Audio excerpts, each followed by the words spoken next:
रात्रीची वेळ होती. सुनसान रस्ते आणि गल्ल्या अंधारात होत्या. वर हवामान झपाट्याने थंड होत चालले होते. गीता घरातील कामे उरकत होती. तेवढ्यात तिला कोणीतरी घराचा दरवाजा ठोठावल्याचा आवाज आला. आता विचार करू लागली की हा माझा भ्रम आहे की माझा पहिला मृत्यू, कारण असे भ्रम माझ्यासोबत अनेकदा होतात. आता हा फक्त भ्रम आहे, कारण जे जातात ते परत येत नाहीत. फक्त त्यांच्या आठवणी येतात.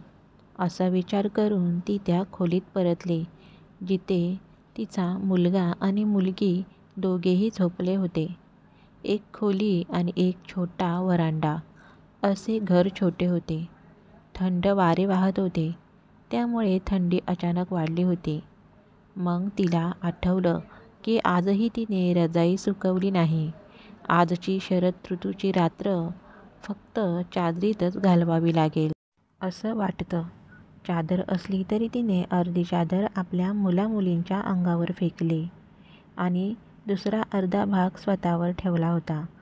पुन्हा दरवाजा ठोठावण्याचा आवाज आला. तिचं हृदय आता जोरजोरात धडधडायला लागलं. एवढ्या रात्री कोण येईल जाईल? जंगली प्राणी तर नसेल ना?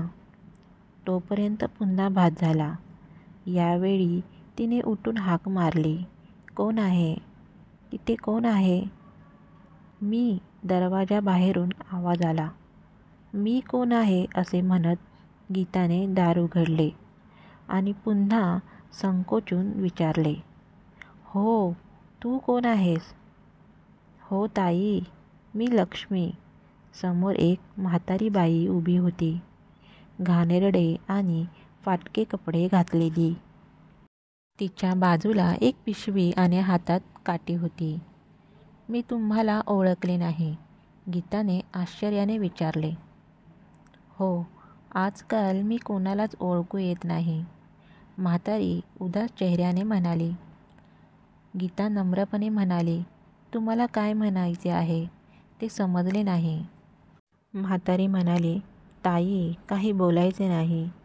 मी तुला विनंती करते, एक रात्र मला इथे राहू दे. म्हाताऱ्या बाईने हात जोडले आणि म्हणाली. गीता म्हणाली, अहो, आत या. एक तुटलेली खाट जी नेहमी एका कोपऱ्यात उभी होती. गीताने ती एका कडेला ठेवली आणि मग लक्ष्मीला बसायला सांगितले.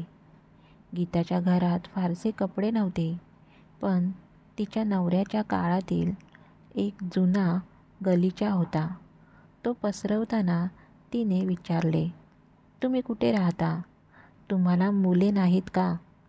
लक्ष्मीने दीर्घ श्वास घेतला आणि म्हणाली, हो, मला सुमन नावाची मुलगी आणि अभय नावाचा मुलगा आहे.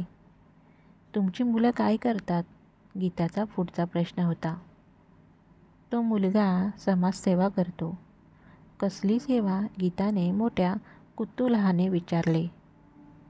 तो वृद्ध आई वडिलांना घरी राहण्याचा अधिकार देतो आणि वृद्ध आश्रमात समाजसेवा करतो. म्हाताऱ्या लक्ष्मीने खाली बघत उत्तर दिले. लक्ष्मीचे निस्तेज डोळे आणि लाचार चेहरा सर्व काही सांगून जात होता. गीताला समजायला वेळ लागला नाही. घरचा दिवा चहूबाजूंनी उजेड पसरवत असला तरी तो नेहमी आपल्या पायाखाली अंधारच ठेवतो. तर कशी वाटली तुम्हाला ही छोटीशी कथा? आवडली असेल तर नक्की कथेला लाईक करा, शेअर करा, कमेंट करा आणि चॅनलवर जर नवीन असाल तर चॅनललाही सबस्क्राईब करा. धन्यवाद.